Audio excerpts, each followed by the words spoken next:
promoting dialogue.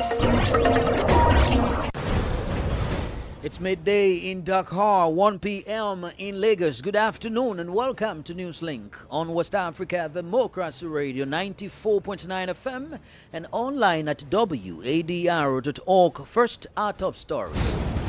Malian government announces the neutralization of high-profile terrorist leader Umar Bari in a major operation. Torrential rainfall lashes Niger's capital Niamey with widespread destruction and multiple casualties. The rain has caused a massive damage. At my house, the rain carried away our corrugated metal sheet. Plateau and Borno State hit by deadly cholera outbreaks as Nigeria battles accelerating waterborne health crisis. Liberian government faces intense public backlash following $19 million airport cocaine seizure. Please stay with us for details of these stories and more. On the news, this is Augustine Bill Coley. Thank you for joining our broadcast. We begin in the Central Sahel, where the Malian military announces the neutralization of Umar Karena Bakari, a high-profile insurgent commander described as a key strategist within the Al-Qaeda-linked group for the support of Islam and Muslims, JNIM. According to the General Staff of the Armed Forces, the operation was executed via a targeted precision drone strike in the volatile Jenne area. The breakthrough came as the Malian Armed Forces intensified their seasonal offensive against armed groups. Deborah Amuro gives the details. Umar Bari, also known as Umar Kerena, was killed during an operation conducted on June 3 in Mounian, a locality about 45 kilometers west of Jenne in the Mopti region of central Mali. According to information released by the General Staff of the Armed Forces, Umar Bari held a significant position within the group for the support of Islam and Muslims, JNIM. A native of Tebi in the Kerena commune, he reportedly began his militant career within Mujau, a terrorist organization, before gradually rising through the ranks and assuming increasingly senior responsibilities.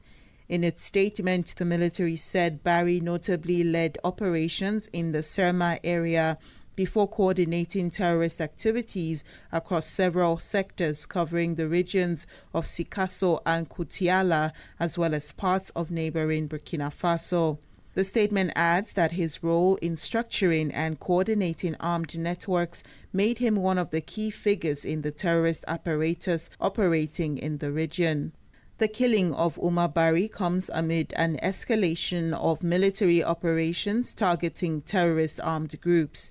It should be recalled that Malian authorities recently offered 2 billion CFA francs for anyone who provides information about the whereabouts of several wanted terrorist leaders, including Ayad Ag Ghali, leader of JNIM, Amadou Kufa, head of Katiba Masina, and Al-Gabas Ag Intala, a senior figure in the Front for the Liberation of Azawad, FLA.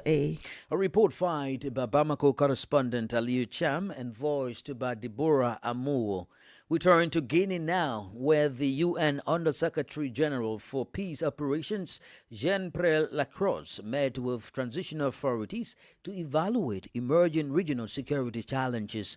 During a 3-day official visit to Conakry, the high-level discussions centered on gaining strategic role in maintaining sub-regional stability and the urgent need to adapt modern peacekeeping mechanisms to combat asymmetric threats. Abdullahi Hassan tells us more.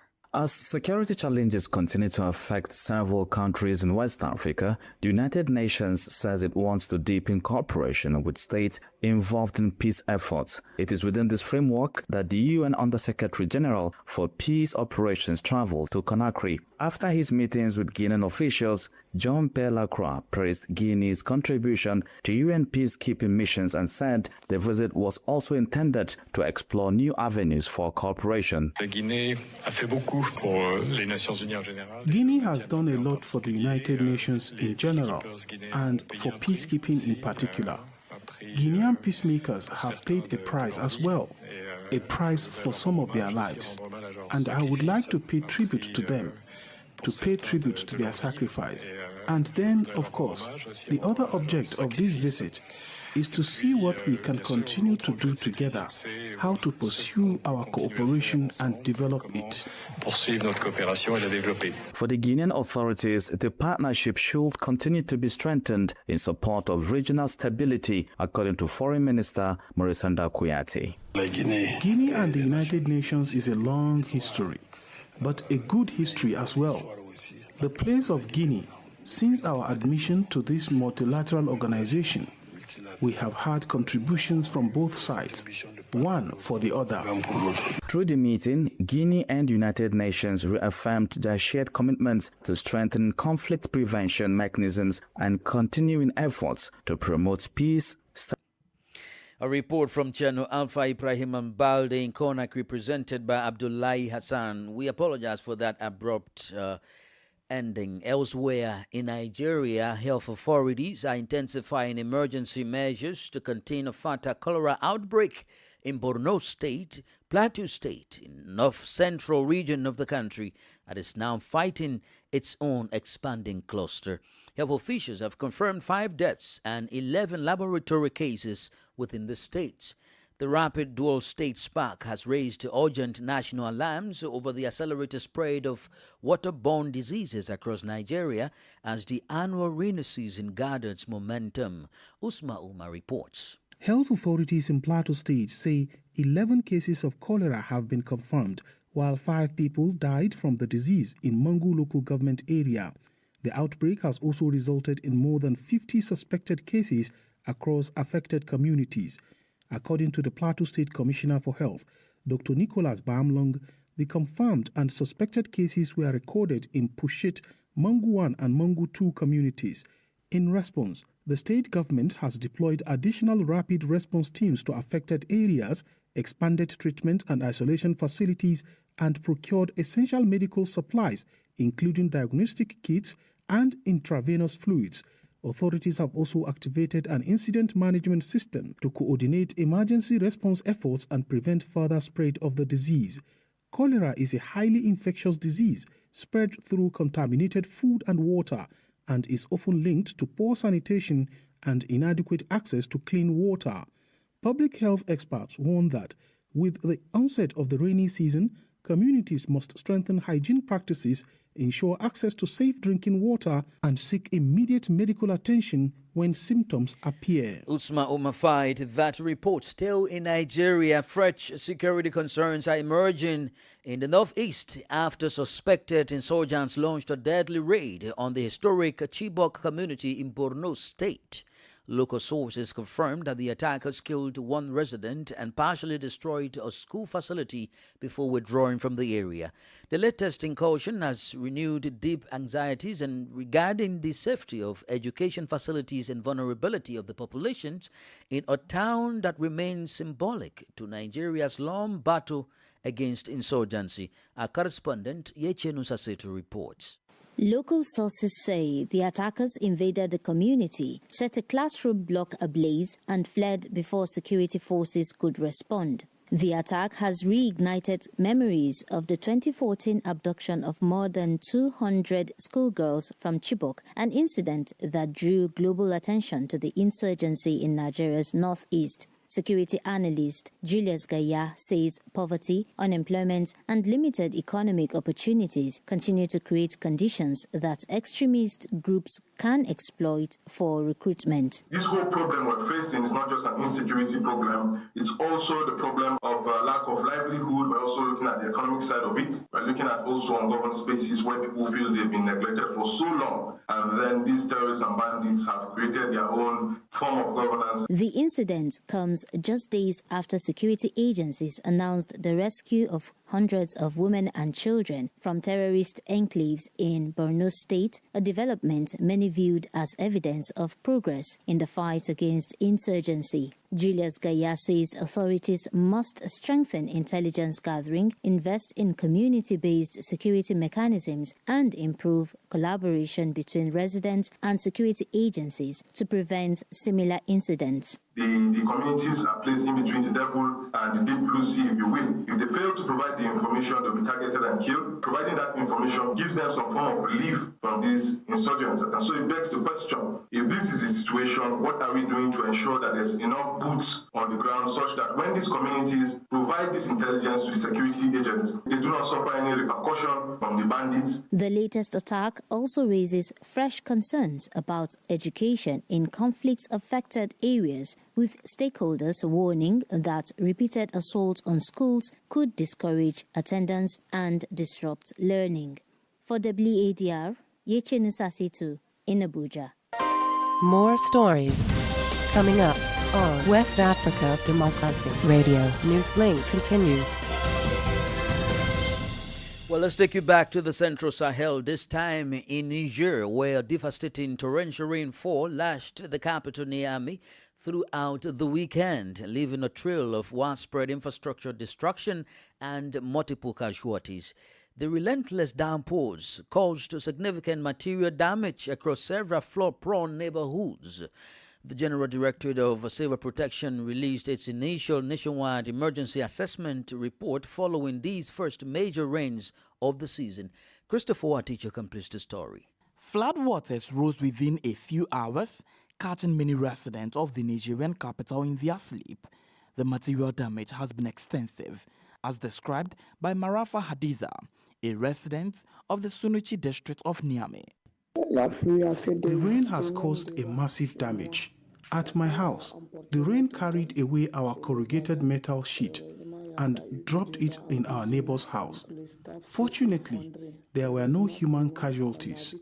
However, the ceiling collapsed. Fortunately for us, we realized what was happening quickly and were able to get out safely with the children. Right next to it, we had planned to pour concrete slab to build a small upper floor above, and that also collapsed right onto the roof structure of our main living room, which is adjacent where we wanted to construct the two-story house. So that collapsed onto the roof, and the roof caved in onto the ceiling. This has caused us immense damage. Like Hadiza, dozens of residents across Niamey have been affected by the disaster. However, the tragedy is not limited to the capital. Figures compiled nationwide by the General Directorate of Civil Protection review a heavy toll across the country. Following their first major rains of the season, authorities have officially recorded 7 deaths and 29 injuries, most of them caused by collapsing structures and lightning strikes. The regions of Dosso, Tahua, and Zenda have also been severely affected alongside Niamey. In total, 220 households, representing more than 1,470 people, have been directly affected or left homeless. In addition, livestock owners have reported the loss of 62 animals swept away by the floodwaters. Christopher, teacher, with the details of Yakuba Abibulai's report from Niamey. Meanwhile, omission from the International Monetary Fund, IMF, is expected this Monday in Dakar, Senegal. The team will remain in the country until Friday. Its objective is to resume discussions with Senegal to fund a new financing program while the country is experiencing a significant debt crisis.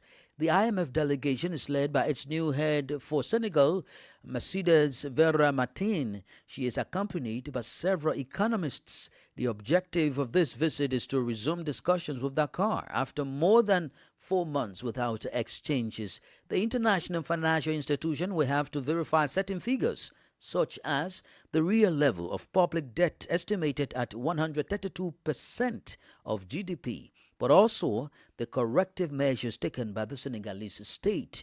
The two sides will also need to consider exactly what funding Senegal needs to meet its public debt repayments over the next 12 months. You are still listening to Newslink on West Africa Democracy Radio, broadcasting on 94.9 FM, Dakar, Senegal, and online at wadr.org. Here is a reminder of our top stories. Malian government announces the neutralization of high-profile terrorist leader Omar Bari in a major operation. Torrential rainfall lashes Niger's capital Niamey with widespread destruction and multiple casualties. Plateau and Borno states hit by deadly cholera outbreaks as Nigeria battles accelerating waterborne diseases. Still ahead in the news, Liberian government faces intense public backlash following $19 million Edpo cocaine seizure. We also have a press review, guest interview, and sports news. Please stay with us. Fresh and breaking news all the time. Hear it first as the news breaks, only on West Africa Democracy Radio. Newslink continues.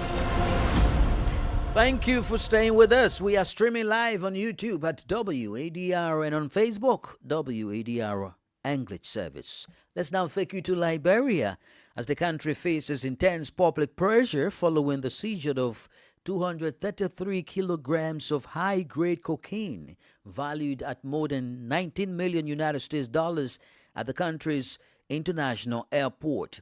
The illicit cargo was intercepted while awaiting illicit shipment to the United Kingdom, marking one of the largest single narcotic seizures in the country's history in 4 years. Widespread frustration is mounting across Monrovia over perceived delays by the Liberia Drug Enforcement Agency in unmasking the individuals connected to the shipment. WDR's Monrovia correspondent Ibrahim Parker reports. The Liberia Drug Enforcement Agency has maintained that investigations are ongoing and that it remains committed to ensuring due process as authorities work to uncover all those linked to the trafficking operation. However, many citizens say they are eager to know who was responsible for what is being described as Liberia's second largest drug seizure. Meanwhile, several civil society organizations have threatened to stage protests in the coming days if authorities fail to provide greater transparency regarding the case. Among those expressing concern is anti-drug campaigner Rose Guineas, a leading advocate of the Say No to Drugs campaign in Liberia. We have organized this sit-down protest at the Capitol building, and it's dated for Wednesday. We cannot have a huge quantity of drugs in our country, and we don't know who's the owner, who imported it, and how it been here, and how it is leaving. If that said amount of drugs is in Liberia, that means that Liberia is a hub. And if Liberia being a hub internationally, it's not good for Liberians. It's not even good for Liberia. Another concerned Liberian, Warner Thomas, says the drugocracy is already claiming the lives of many young Liberians and that those connected to the cocaine seizure must be identified. Making money all of the children. See the children how they looking, they die every day. Now only the children die, mothers too are dying for emotional distress. It's really frustrating. I know a lot of mothers that have died in the main answer because the president said this drug thing is a health emergency. The seizure comes amid increasing concerns about drug trafficking activities in Liberia and renewed calls for stronger enforcement measures to prevent the country from becoming a transit point for international narcotics networks. For Newslink on WADR, I'm Abraham Parker in Monrovia. This is the newspaper review. Stay abreast and find out what the top stories are in your country. This is the newspaper review. The newspaper review. Well, let's return to Abuja for the press review of Yeche Nusasetu. Greetings. Let's begin with Vanguard. Bullets before ballots. Insecurity threatens 2027 polls. 5,272 killed in 5 months. This is according to the 15th report on violence in Nigeria released by Nigeria Watch. Nigeria's food and beverage industry facing worsening employment crisis on rising production costs, foreign exchange volatility, and regulatory measures continue to force companies to scale down operations. Food, Beverage and Tobacco Senior Staff Association raised this alarm. Let's have a look at this day. 10th Senate scorecard exposes productivity gap among lawmakers. A review of the Senate bill's progression charts from June 2023 to April 2026 indicates uneven legislative productivity in the 10th Senate, with a small group of lawmakers sponsoring most bills while many others record minimal output. Democracy Day. Leaders, civil society organizations warn of democratic backslide. They warn that rising insecurity, poverty, corruption, and weakening institutions are threatening the country's democratic gains. And now the Nation newspaper. Defense Headquarters vows justice on General Rabi's death. Retired Major General Rabi Abubakar was abducted alongside his wife on May 30 and has now died in custody. Independent National Electoral Commission has cleared 8 political parties and candidates for Saturday's by-elections scheduled to fill vacant federal and state legislative seats in 6 states. And lastly, in Punch, police report bandits launch over 50 attacks in 1 week. The report says the federal government spent 57.78 billion naira or $57.78 million on security-related projects and operations in the first 4 months of 2026. Finally, troops of Joint Task Force Northwest Operation Fasan Yamma launch major offensive against terrorists and bandits in Matazu local government area of Katsina State, destroying several criminal hideouts and logistics bases during ongoing clearance operations. And that's it on Press Review. Back to you in the studio. Thanks to Yechenu Sasetu for the press review from Abuja. Politics, Analysis on major news. social matters, and all. This is The Guest. Well, the guest interview focuses on Mali, where the registration of motorcycles and tricycles begins this Monday, June 15. This initiative is a special operation that aims to strengthen security measures across the country.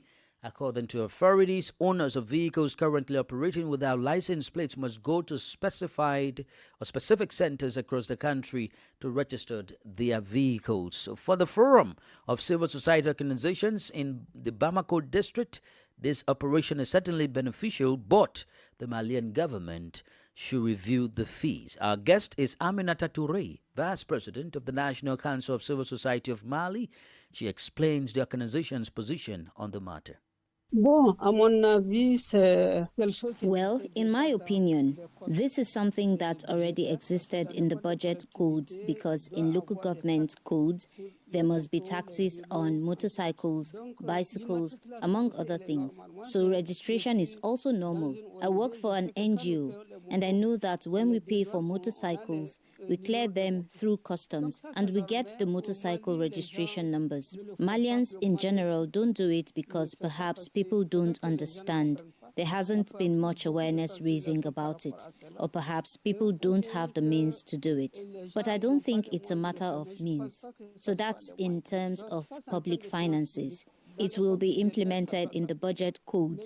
Now, in terms of security, every vehicle that moves, every motorcycle, every bicycle must have its registration number. So even if your vehicle is stolen, you can report it and say, here is the registration number of my stolen vehicle. And when there are problems, especially today in Mali, where we are in a very critical security situation and we know that vehicles are being used, especially motorcycles, it's essential to register them. The price has been set at 12,000 CFA francs. The Forum of Civil Society Organizations of Bamako District, of which you are a member, is calling for this price to be reviewed. Why do you want it reduced? Well, as far as I know, there is no debate about the amount, even though we think it is too much, given how expensive life is in Mali these days. Gasoline prices have gone up and transportation costs have risen along with them. So, if the government can make sacrifices and reduce its costs, that would be beneficial. Therefore, I echo their statement and ask if the government can reduce its costs so that everyone can register their vehicle quickly, ensuring their safety and also bolstering state coffers.